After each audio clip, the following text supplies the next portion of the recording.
let me start from the beginning. I like to frame this conversation with the fact that growth and comfort never coexist. This was a quote from Ginny Rometty, the CEO of IBM. It's a shortened version of a much longer quote, but the whole concept behind this was she knew she was going to be taking that company on a long-term journey. From a $100 billion business, shedding massive businesses, thinking about how do we reimagine and transform what we sell, how we sell, who our customers are, and ultimately what kind of company IBM was going to be in 5 years. At the end of the day, she has been on a rapid journey towards doing that. And I will tell you, when she made this quote, at the time, 27 quarters had gone by with no growth. So can you imagine? You're the CEO of a multi-billion-dollar company, publicly traded, and you have not had 1 quarter of growth in almost 3 years. So you have to think about, what does that mean? And what is the reason that many businesses are facing this issue? One of the most vexing challenges businesses have today, of all sizes, is growth. It's thinking about, what does that mean? Not all growth is good growth.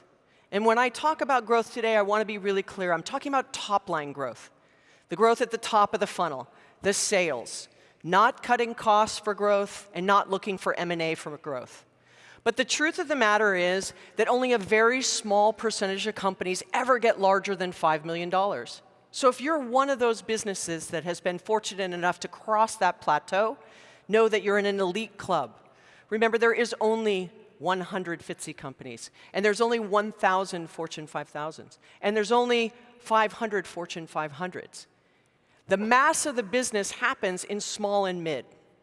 But what happens when you are a $1 million, $2 million, $5 million, $100 million company is you tend to get a little focused on being bigger from a revenue perspective, especially when you're not publicly traded.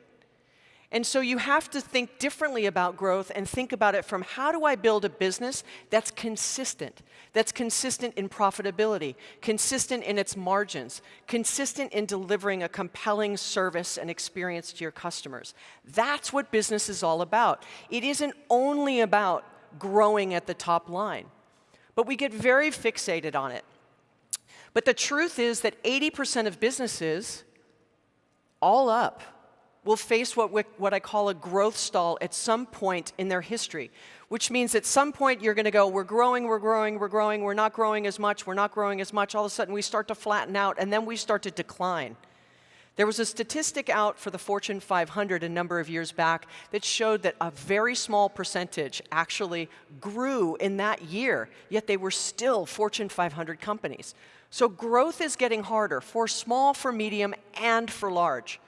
But what we have to remember always is, if it's getting harder to grow, if it's one of the hardest challenges, if people are not able to crack that $5 million ceiling, that it takes 2 to 4 years to recover from a growth stall.